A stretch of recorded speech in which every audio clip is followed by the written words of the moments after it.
আমাৰ নিমন্ত্ৰণ ৰক্ষা কৰি সমষ্টিটোৰ আৰু কাষৰ অঞ্চলৰ পৰাও যিসকল সংবাদসেৱী আহি ইয়াত সমবেত হ'ল, মই আপোনালোক আটাইকে আন্তৰিক ধন্যবাদ আৰু কৃতজ্ঞতা জনাইছোঁ। যোৱা বছৰটো আমাৰ কাৰণে প্ৰত্যাহ্বানৰ বছৰ আছিল। আমি এই নতুন বছৰটো যথেষ্টখিনি পৰিকল্পনা আমি কৰিছোঁ। 2016 চনৰ বিধানসভা নিৰ্বাচনত বোকাখাট সমষ্টিৰ ৰাইজে মোক বিপুল ভোটত জয়ী কৰি অসম বিধানসভালৈ নিৰ্বাচিত কৰিছিল।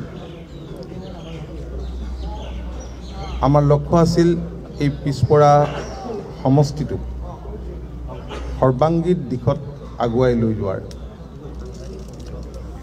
এক সমস্যাবহুল সমষ্টি, ৰাজ্যখনৰ অন্যান্য পিছপৰা সমষ্টিৰ ভিতৰত হয়তো অন্যতম এটা পিছপৰা সমষ্টি হিচাপে মোৰ দৃষ্টিত ধৰা দিছিল 2016 চনৰ সময়ছোৱাত নিৰ্বাচনৰ আগে আগে।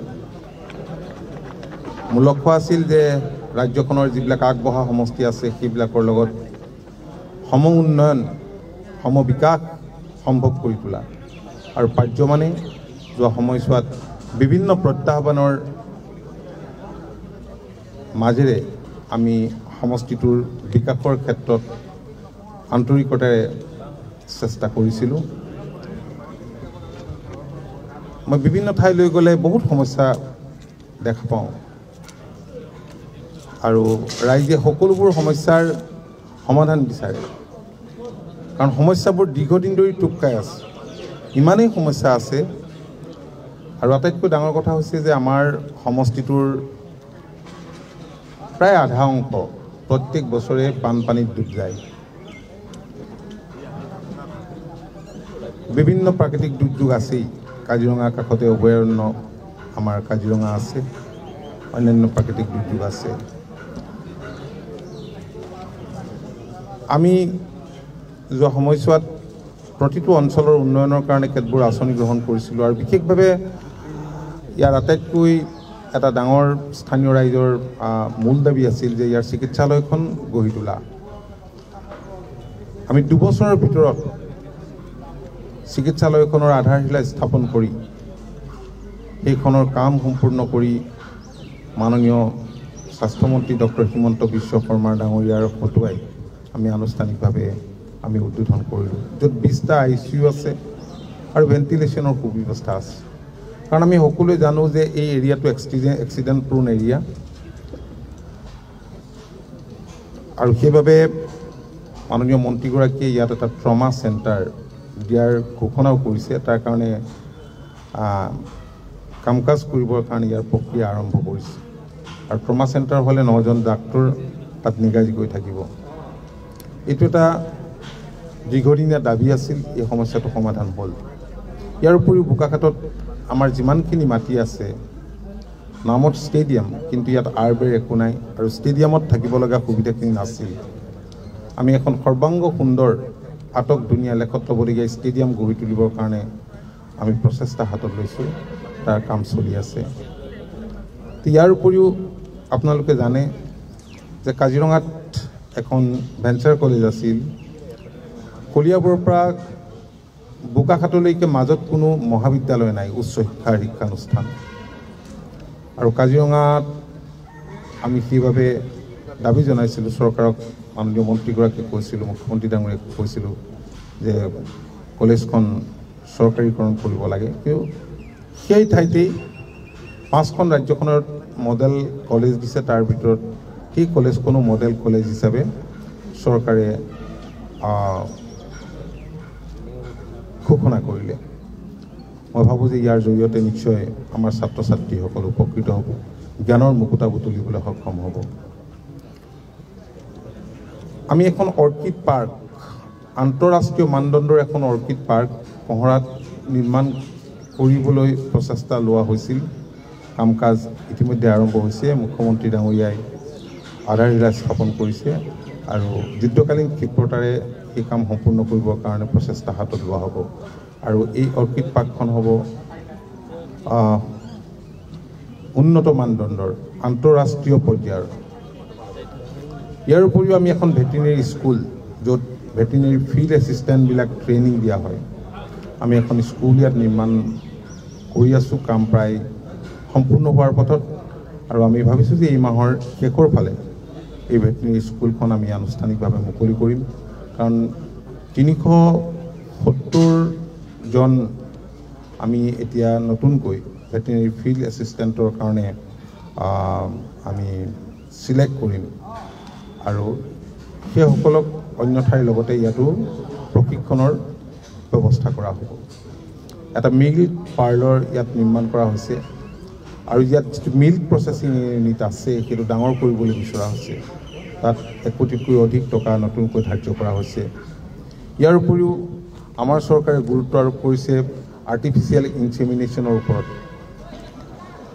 আৰু ইয়াত ফ্ৰজেন চিমেণ্ট বেংক ইতিমধ্যে স্থাপন কৰা হৈছে আৰু লগে লগে আমাৰ যিবিলাক ভেটেৰিনেৰী চাব চেণ্টাৰ ডিছপেঞ্চেৰী আছিল এইবিলাক বিভিন্ন আঁচনিত পুনৰ নিৰ্মাণৰ ব্যৱস্থা কৰা হৈছে। কিছু হৈছে আৰু কিছু বাকী আছে, সেইখিনি সম্পূৰ্ণ কৰা হ'ব। ইতিমধ্যে আঁচনিত অন্তৰ্ভুক্ত কৰা হৈছে। ঠিক তেনেদৰে গড় কাপ্তানি বিভাগৰ জৰিয়তে প্ৰায় 200 কোটিতকৈ অধিক হ'ব।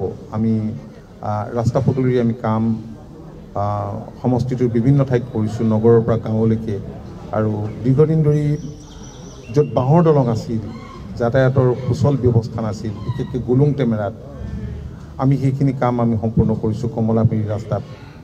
আৰু ইয়াৰ উপৰিও কহৰাত যিখন চিকিৎসালয় নিৰ্মাণৰত হৈ আছিল, বেজা বৈষ্ণৱ শ্বহীদ, স্বাধীনতা আন্দোলনৰ শ্বহীদ বেজা বৈষ্ণৱৰ নামত চৰকাৰে এখন উৎসৰ্গা কৰিছিল। ঠিক তেনেদৰে ৱাটাৰ ৰিচোৰ্চৰ জৰিয়তে আমি যথেষ্টখিনি কাম ইতিমধ্যে কৰিছোঁ। আপোনালোকে দেখিছে যে বাহিৰত কৰ্মৰত আছিল সেই যুৱকবিলাকো যথেষ্ট পইচা ধন আমাৰ ৰাজ্যলৈ আনে, প্ৰায় 4,000 কোটি টকা কম ছেভ কৰে। কিন্তু বহুত যুৱক যুৱতী অসমৰ বাহিৰত আছিল। মাইগ্ৰেণ্ট লেবাৰসকল ঘূৰি অহাৰ কাৰণে অন্য ঠাইৰ দৰে আমাৰ সমষ্টিটো আমি কেনেকৈ তেওঁলোকক সংস্থাপিত কৰিব পাৰোঁ তাৰ কাৰণে এক আঁচনি প্ৰস্তুত কৰিছিলোঁ আৰু খুব কম দিনৰ ভিতৰতে সেইসকলক আমি ব্ৰইলাৰ চিক আমি দিয়াৰ কাৰণে ব্যৱস্থা কৰিছোঁ। তাৰ আগতে তেওঁলোকক ট্ৰেইনিং দিয়া হ'ব। এনেধৰণে আমি সমষ্টিটোৰ উন্নয়নৰ কাৰণে আমি বহুখিনি কাম কাজ কৰিছোঁ। বাগানত স্কুল দিয়া হৈছে, 2খনকৈ স্কুল আজি কিছুদিনৰ আগতে আপোনালোকে জানে যে আমি আনুষ্ঠানিকভাৱে এখন হাতীকুলিত এখন বিহৰা চাহ বাগিচাত আমি মুকলি কৰিছোঁ। আৰু ৰাস্তা পদূলি বাগিচাবিলাকতো যথেষ্টখিনি ৰাস্তা পদূলি নিৰ্মাণ কৰা হৈছে। ঠিক তেনেকৈ জল জীৱন আঁচনিৰ জৰিয়তে আমাৰ যিবিলাক ডিফাং পানী স্কিম আছিল সেইবিলাক পুনৰ নিৰ্মাণৰ ব্যৱস্থা কৰাৰ লগতে নতুন নতুন কেতবোৰ স্কিম আমি সমষ্টিৰ বিভিন্ন ঠাইত কৰিবলৈ আমি আগবাঢ়িছোঁ। আনুষ্ঠানিকভাৱে খুব কম দিনৰ ভিতৰতে আমি কেইটামান আমি মুকলি কৰিম, উদ্বোধন কৰিম আৰু কিছুমান কাম ইতিমধ্যে আৰম্ভ হৈছে, কাম কাজখিনি চলি আছে। তো এনেধৰণে আমি কৃষি ক্ষেত্ৰত আমি 117খন ট্ৰেক্টৰ, কাৰণ আপোনালোকে জানে যে ৰাজ্যখনৰ যিবিলাক ৰাজহ গাঁও আছে, ৰাজহ গাঁওবিলাকৰ প্ৰত্যেকখন গাঁৱৰ একোটা আত্মসহায়ক গোটলৈ একোখন ট্ৰেক্টৰ দিয়াৰ আমি সিদ্ধান্ত গ্ৰহণ কৰিছিলোঁ। সেইমতে আমাৰ সমষ্টিত 117খন ট্ৰেক্টৰ দিয়া হৈছে। ঠিক তেনেকৈ বিভিন্ন আঁচনিত RKVY, BGREI, NFSM এনেধৰণৰ আঁচনিত 337খন পাৱাৰ টিলাৰ আমি দিবলৈ সক্ষম হৈছোঁ। পেডি থ্ৰেচাৰ য'ত ৰাজসাহাৰ্য আছে, এই ট্ৰেক্টৰবিলাকত ৰাজসাহাৰ্য আছে, ঠিক তেনেকৈ 14টা পেডি থ্ৰেচাৰ দিয়া হৈছে। ট্ৰেক্টৰৰ দ্বাৰা এই কাম হয় আৰু ডিজেল মৰণা যন্ত্ৰ 34টা দিয়া হৈছে। ঠিক তেনেকৈ ইলেক্ট্ৰিকেল 120টা দিয়া হৈছে, ডিজেল পাম্প দিয়া হৈছে, ছ'লাৰ পাম্প দিয়া হৈছে। আৰু এখন অৰ্কিড পাৰ্ক নিৰ্মাণ কৰিবলৈ আপোনালোকক ইতিমধ্যে মই কৈছোঁ যে ব্যৱস্থা কৰা হৈছে। আৰু ইয়াৰ উপৰিও আমি শেহতীয়াকৈ আমি 100 মৌ পালন কৰিবৰ কাৰণে 100 বাকচ মৌৰ সৈতে বাকচ আমি দিয়াৰ ব্যৱস্থা কৰিছোঁ। আৰু বিভিন্ন সময়ত যোৱা বছৰকেইটাত ইমান আমি বাদাম দিছোঁ, সৰিয়হ দিছোঁ, মাকৈ এবাৰ আমি খুব এই কেইদিনমানৰ আগতে আমি মাকৈ দিছোঁ 1 কুইণ্টেল। এনেধৰণে বুট বা বিভিন্ন খেতি কৰিবৰ কাৰণে যিমান পাৰোঁ আমি আমাৰ কৃষকক ছাপোৰ্ট দিবলৈ আমি চেষ্টা কৰিছোঁ আৰু ইয়াৰ উপৰিও 4টা FPC ফাৰ্মাৰ্ছ প্ৰডিউচাৰ্ছ কোম্পানী ইয়াত গঠন কৰা হৈছে গতিকে সেইবিলাকৰ জৰিয়তেও মই ভাবোঁ যে আমাৰ ফাৰ্মাৰ্ছসকল উপকৃত হ'ব আৰু PM কিষাণত মোক এইমাত্ৰ আমাৰ SDO ক'লে যে প্ৰায় 37,000 ফাৰ্মাৰ্ছক আমি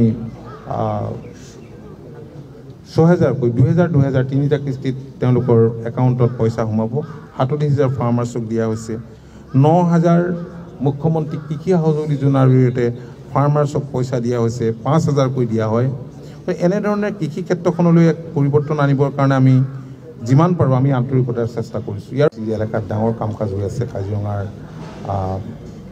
অভয়াৰণ্যৰ মাজলৈকে এই কামখিনি চলি আছে হাইলেণ্ড বহুখিনি স্থাপন কৰা হৈছে যাৰ কাৰণে বানপানীৰ সময়ত কাজিৰঙাৰ যিবিলাক জীৱ জন্তু আছে এইবিলাকে আশ্ৰয় লোৱাৰ এক সুবিধা লাভ কৰিছে আৰু আমাৰ চৰকাৰৰ দিনতে আপোনালোকে জানে যে আমিও এই ক্ষেত্ৰত সতৰ্ক দৃষ্টি ৰাখিছোঁ মুখ্যমন্ত্ৰী ডাঙৰীয়ে ৰাখিছে বন বিভাগে ৰাখিছে যে যি চোৰাং চিকাৰ হৈ আছিল গড় হত্যা হৈ আছিল চোৰাং চিকাৰীৰ হাতত গড় নিধন হৈছিল এইটো সম্পূৰ্ণৰূপে কমি গৈছে প্ৰায় নাইকিয়া হোৱাৰ দৰে এইটো এটা ডাঙৰ এচিভমেণ্ট বুলি আমি ভাবোঁ ইয়াৰ উপৰিও অসম দৰ্শনত আমাৰ চৰকাৰে বহুকেইটা আঁচনি ইয়াত গ্ৰহণ কৰিছিলে প্ৰথমতে 16টা ছেকেণ্ড ফেজত 3টা আৰু এতিয়া 94টা আমাৰ নামঘৰলৈ অসম দৰ্শনৰ জৰিয়তে 2.5 লাখকৈ টকা দিয়া হৈছে ঠিক তেনেকৈ আমি MLA ফাণ্ডৰ জৰিয়তেও বিভিন্ন অনুষ্ঠান প্ৰতিষ্ঠানলৈ আমি দিছোঁ আনটাইড ফাণ্ডৰ জৰিয়তে আমি দিছোঁ আমি আপোনালোকে সকলোৱে জানে যে কৃষি বিভাগৰ দায়িত্বত আছোঁ এনিমেল হাজবেণ্ডেৰী ভেটেনেৰী বিভাগৰ দায়িত্বত আছোঁ উদ্যান শস্যৰ দায়িত্বত আছোঁ ফুড প্ৰচেছিঙৰ দায়িত্বত আছোঁ আমাৰ চৰকাৰে কৃষি আৰু আনুষংগিক খণ্ডৰ ওপৰত যথেষ্ট গুৰুত্ব আৰোপ কৰিছে আৰু এই ক্ষেত্ৰখনলৈ এক যুগান্তকাৰী পৰিৱৰ্তন আনিবৰ কাৰণে আৰম্ভণিৰে পৰা আমি প্ৰচেষ্টা চলাই আছোঁ মাননীয় মুখ্যমন্ত্ৰীৰ নেতৃত্বত গাইডেন্সত আমি প্ৰচেষ্টা চলাই আছোঁ এই বিভাগটো এটা সময়ত দুৰ্নীতিত পুত গৈছিল এতিয়াও শেষ হৈছে বুলি মই নকওঁ কিন্তু জানেই এইটো ডিপলি মানে এইটো এটা দুৰ্নীতিটো এইটো মানে ডিপলি ৰুটেড গতিকে আমি ঠিক ঠাক কৰোঁতে সময় লাগিব কিন্তু বহু পৰিমাণে হ্ৰাস হ'ল এটা সময়ত এই বিভাগটো ছাপ্লায়াৰ বা ব্যৱসায়ী বিভাগ ঠিকাদাৰ বিভাগ হৈছিল কিন্তু এতিয়া কৃষকৰ বিভাগ বুলি কৃষকে ক'ব পৰা পৰিৱেশ এটা হৈছে কৃষি ক্ষেত্ৰত এক যুগান্তকাৰী পৰিৱৰ্তন আহিছে উৎপাদন বৃদ্ধি পাইছে আমাৰ শস্য ধানৰ উৎপাদন 14% বৃদ্ধি পাইছে ঠিক তেনেকৈ অন্যান্য শস্য শাক পাচলি ফল মূল বৃদ্ধি পাইছে কৰোণা কালত প্ৰথম অৱস্থাত 40.8 কোটি টকা লোকচান হৈছিল কিন্তু পিছৰ পৰ্যায়ত লকডাউনৰ সময়তে আমি 357 কোটি টকা লাভ কৰিবলৈ আমি সক্ষম হৈছোঁ প্ৰায় আনন্দকৰ পিৰিয়ডত আমি প্ৰায় সম পৰিমাণৰ টকা 350 কোটিতকৈ অধিক টকা আমি লাভান্বিত হৈছোঁ আৰু প্ৰথমবাৰৰ কাৰণে আমাৰ উৎপাদিত শাক পাচলি ফল মূল দেশৰ বজাৰলৈকে নহয় আমি বিদেশলৈ পঠাবলৈ সক্ষম হৈছোঁ আৰু আটাইতকৈ ডাঙৰ কথা যে আমাৰ খেতিয়কসকলৰ পৰিৱৰ্তে খেতিয়কসকলে গাৰ ঘাম মাটিত পেলাই পৰিশ্ৰম কৰি যি উৎপাদন কৰে কিন্তু ইয়াৰ ফচল ভোগ কৰে মধ্যভোগীয়ে গতিকে মধ্যভোগীৰ অৱসান ঘটাই 500 ফাৰ্মাৰ্ছক আমি ভেণ্ডৰ্ছ হিচাপে নিয়োজিত কৰিবলৈ সক্ষম হ'লোঁ কৰোণা কালত 1 লাখ টকাৰে আমি পশ্চিম কাজিৰঙাত পৰিব সম্ভৱতঃ হাতীকুলিৰ ওচৰত আমাক চৰকাৰে মাটি দিছে এখন ডাঙৰ আমি গাহৰি ফাৰ্ম এখন নিৰ্মাণ কৰিবৰ কাৰণে চৰকাৰীভাৱে আমি হাতত লৈছোঁ আৰু আমি প্ৰায় 450টা আত্মসহায়ক গোটক আমি হাঁহ কুকুৰা মুৰ্গী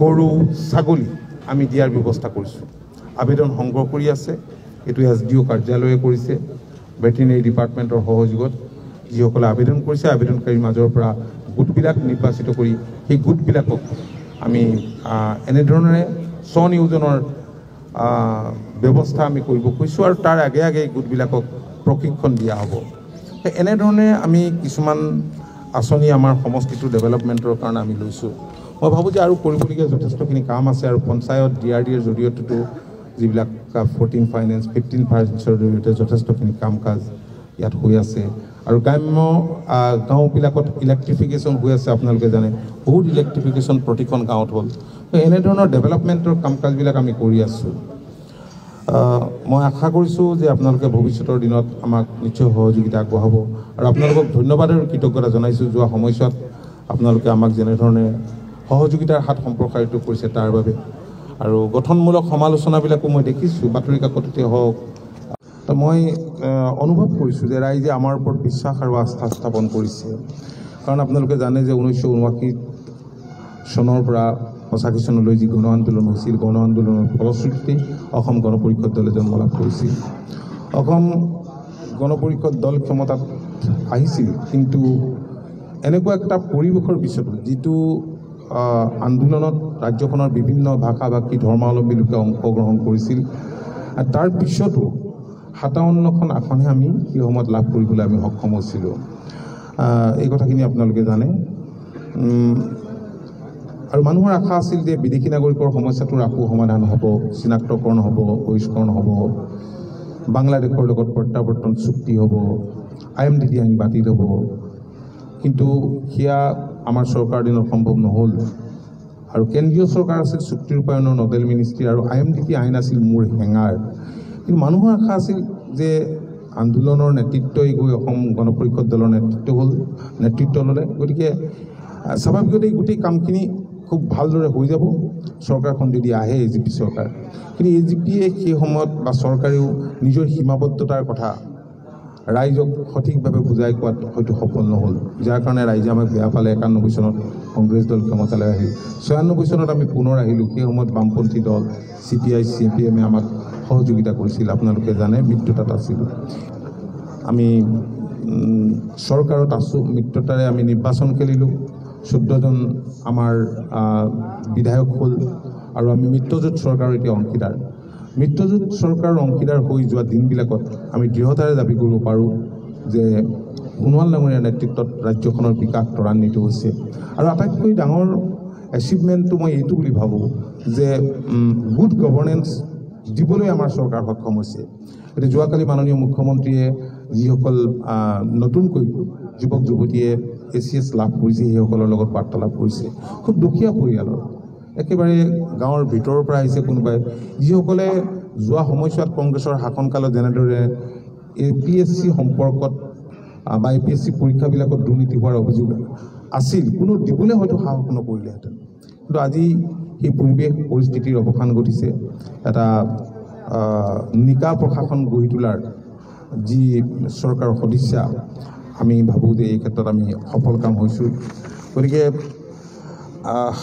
আমি এই কামখিনি তেনেধৰণে কৰিছোঁ আৰু ভৱিষ্যতৰ দিনত অসম গণ পৰিষদ দল নতুন ৰূপত নতুন সাজেৰে যোৱাৰ যি প্ৰতিশ্ৰুতি আমি ৰাইজক ৰাজহুৱা কৈ দিছোঁ বা প্ৰগতিশীল ধ্যান ধাৰণেৰে আগবঢ়াই নিয়াৰ কাৰণে যি প্ৰয়াস কৰিছোঁ ৰাইজে আমাক সমৰ্থন জনাইছে বুলি আমি অনুভৱ কৰিছোঁ প্ৰগতিশীল জাতীয়তাবাদৰ আমি কথা কৈছোঁ স্বদেশ স্বজাতি আৰু স্বাধিকাৰক আমি সৰ্বাধিকাৰ সৰ্বোচ্চ অধিকাৰ দি পেলাই আমাৰ থলুৱা যি আমাৰ যিবিলাক কালচাৰ যিবিলাক আপোনাৰ ধৰক আজি কৃষি এনিমেল হাজবেণ্ডেৰী ভেটেনেৰী মীন পৰ্যটন এইবিলাক দিশৰ ওপৰত আমি বিশেষভাৱে গুৰুত্ব আৰোপ কৰি স্বনিয়োজনৰ আমি কথাটো আমি ভাবিছোঁ আজি বহুতে সপোন দেখুৱাইছে বিভিন্নজনে নিৰ্বাচনৰ প্ৰাক মুহূৰ্তত এই সপোনবিলাকত সপোন দেখুৱাত বা নিজে দেখাত অস্বাভাৱিকতা একো নাই কিন্তু মুংগেৰীলালৰ সপোন আমি নেদেখোঁ আমি সেই সপোন নেদেখোঁ আৰু আনকো আমি নেদেখোঁ গতিকে আমি বাস্তৱৰ লগত আমি ৰাজনীতি কৰিব বিচাৰিছোঁ বাস্তৱৰ লগত আমি আগবাঢ়ি যোৱাৰ প্ৰয়াস কৰিছোঁ আৰু মোৰ দৃঢ় বিশ্বাস যে সন্মুখত যি নিৰ্বাচন আছে এই নিৰ্বাচনত আমি ভাল ফল লাভ কৰিবলৈ সক্ষম হ'ম ধন্যবাদ আৰু আধুনিক বিশ্ববিদ্যালয়ৰ মাটিটোৰ ওপৰতেই নিৰ্ভৰ কৰিব এতিয়া ক'ত হয় এতিয়ালৈকে ঠিক হোৱা নাই কাৰণ ৰঙাজানৰ ওচৰত তাত কিছুমান মাটি আছিল মাটিখিনি কিন্তু ভিজিয়াৰ গভৰ্ণমেণ্টে চোৱা চিতা কৰিছে আৰু অন্য ইমান ডাঙৰ এলেকা আমাৰ ইয়াত নাই মানে গোলাঘাটত ডাঙৰ প্ৰব্লেম হৈছে আৰু কোনোবা বাগানৰ মালিকেও মাটি দিয়াৰ কাৰণে আগবাঢ়ি আহিছে এইটো গোলাঘাটত তাত এইটো আকৌ সৰু পথাৰ ৰঙাজান এই এলেকাটো সৰু পথাৰত পৰে কিন্তু বিশ্ববিদ্যালয়খন অতি সোনকালে মাটি পালে ইয়াৰ কাম আৰম্ভ কৰিব তো মই অনুভৱ কৰিছোঁ যে ৰাইজে আমাৰ ওপৰত বিশ্বাস আৰু আস্থা স্থাপন কৰিছে। কাৰণ আপোনালোকে জানে যে 1979 চনৰ পৰা 85 চনলৈ যি গণ আন্দোলন হৈছিল, গণ আন্দোলনৰ ফলশ্ৰুতিতে অসম গণ পৰিষদ দলে জন্ম লাভ কৰিছিল। অসম গণ পৰিষদ দল ক্ষমতাত আহিছিল, কিন্তু এনেকুৱা একটা পৰিৱেশৰ পিছতো যিটো আন্দোলনত ৰাজ্যখনৰ বিভিন্ন ভাষা ভাষী ধৰ্মাৱলম্বী লোকে অংশগ্ৰহণ কৰিছিল, তাৰ পিছতো 57খন আসনহে আমি সেই সময়ত লাভ কৰিবলৈ আমি সক্ষম হৈছিলোঁ। এই কথাখিনি আপোনালোকে জানে। আৰু মানুহৰ আশা আছিল যে বিদেশী নাগৰিকৰ সমস্যাটোৰ আকৌ সমাধান হ'ব, চিনাক্তকৰণ হ'ব, বহিষ্কৰণ হ'ব, বাংলাদেশৰ লগত প্ৰত্যাৱৰ্তন চুক্তি হ'ব, IMDT আইন বাতিল হ'ব। কিন্তু সেয়া আমাৰ চৰকাৰ দিনত সম্ভৱ নহ'ল।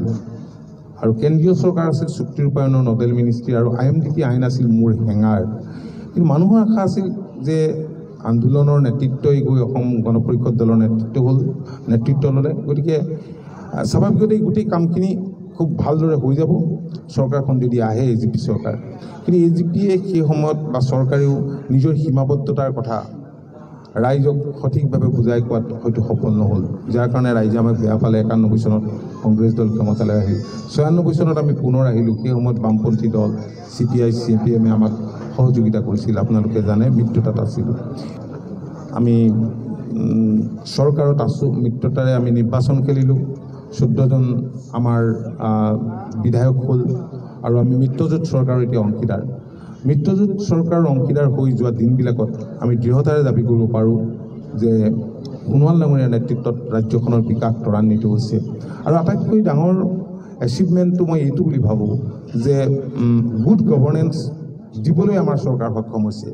এতিয়া যোৱাকালি মাননীয় মুখ্যমন্ত্ৰীয়ে যিসকল নতুনকৈ যুৱক যুৱতীয়ে ACS লাভ কৰিছে, সেইসকলৰ লগত বাৰ্তালাপ কৰিছে। খুব দুখীয়া পৰিয়ালৰ, একেবাৰে গাঁৱৰ ভিতৰৰ পৰা আহিছে কোনোবাই, যিসকলে যোৱা সময়ছোৱাত কংগ্ৰেছৰ শাসনকালত যেনেদৰে APSC সম্পৰ্কত বা APSC পৰীক্ষাবিলাকত দুৰ্নীতি হোৱাৰ অভিযোগ আছিল, কোনো দিবলৈ হয়তো সাহস নকৰিলেহেঁতেন। কিন্তু আজি সেই পৰিৱেশ পৰিস্থিতিৰ অৱসান ঘটিছে। এটা নিকা প্ৰশাসন গঢ়ি তোলাৰ যি চৰকাৰৰ সদিচ্ছা, আমি ভাবোঁ যে এই ক্ষেত্ৰত আমি সফল কাম হৈছোঁ। গতিকে আমি এই কামখিনি তেনেধৰণে কৰিছোঁ, আৰু ভৱিষ্যতৰ দিনত অসম গণ পৰিষদ দল নতুন ৰূপত, নতুন সাজেৰে যোৱাৰ যি প্ৰতিশ্ৰুতি আমি ৰাইজক ৰাজহুৱাকৈ দিছোঁ, বা প্ৰগতিশীল ধ্যান ধাৰণেৰে আগবঢ়াই নিয়াৰ কাৰণে যি প্ৰয়াস কৰিছোঁ, ৰাইজে আমাক সমৰ্থন জনাইছে বুলি আমি অনুভৱ কৰিছোঁ। প্ৰগতিশীল জাতীয়তাবাদৰ আমি কথা কৈছোঁ, স্বদেশ স্বজাতি আৰু স্বাধিকাৰক আমি সৰ্বাধিকাৰ সৰ্বোচ্চ অধিকাৰ দি পেলাই আমাৰ থলুৱা যি আমাৰ যিবিলাক কালচাৰ, যিবিলাক আপোনাৰ ধৰক আজি কৃষি, এনিমেল হাজবেণ্ডেৰী, ভেটেনেৰী, মীন, পৰ্যটন, এইবিলাক দিশৰ ওপৰত আমি বিশেষভাৱে গুৰুত্ব আৰোপ কৰি স্বনিয়োজনৰ আমি কথাটো আমি ভাবিছোঁ। আজি বহুতে সপোন দেখুৱাইছে বিভিন্নজনে নিৰ্বাচনৰ প্ৰাক মুহূৰ্তত। এই সপোনবিলাকত সপোন দেখুৱাত বা নিজে দেখাত অস্বাভাৱিকতা একো নাই, কিন্তু মুংগেৰীলালৰ সপোন আমি নেদেখোঁ। আমি সেই সপোন নেদেখোঁ আৰু আনকো আমি নেদেখুৱাওঁ। গতিকে আমি বাস্তৱৰ লগত আমি ৰাজনীতি কৰিব বিচাৰিছোঁ, বাস্তৱৰ লগত আমি আগবাঢ়ি যোৱাৰ প্ৰয়াস কৰিছোঁ, আৰু মোৰ দৃঢ় বিশ্বাস যে সন্মুখত যি নিৰ্বাচন আছে, এই নিৰ্বাচনত আমি ভাল ফল লাভ কৰিবলৈ সক্ষম হ'ম। ধন্যবাদ। আৰু আধুনী বিশ্ববিদ্যালয়ৰ মাটিটোৰ ওপৰতেই নিৰ্ভৰ কৰিব। এতিয়া ক'ত হয় এতিয়ালৈকে ঠিক হোৱা নাই, কাৰণ ৰঙাজানৰ ওচৰত তাত কিছুমান মাটি আছিল, মাটিখিনি কিন্তু ভিজিয়াৰ গভমেণ্টে চোৱা চিতা কৰিছে। আৰু অন্য ইমান ডাঙৰ এলেকা আমাৰ ইয়াত নাই, মানে গোলাঘাটত ডাঙৰ প্ৰব্লেম হৈছে। আৰু কোনোবা বাগানৰ মালিকেও মাটি দিয়াৰ কাৰণে আগবাঢ়ি আহিছে, সেইটো গোলাঘাটত। তাত এইটো আকৌ সৰু পথাৰ, ৰঙাজান এই এলেকাটো সৰু পথাৰত পৰে। কিন্তু বিশ্ববিদ্যালয়খন অতি সোনকালে মাটি পালে ইয়াৰ কাম আৰম্ভ কৰিব।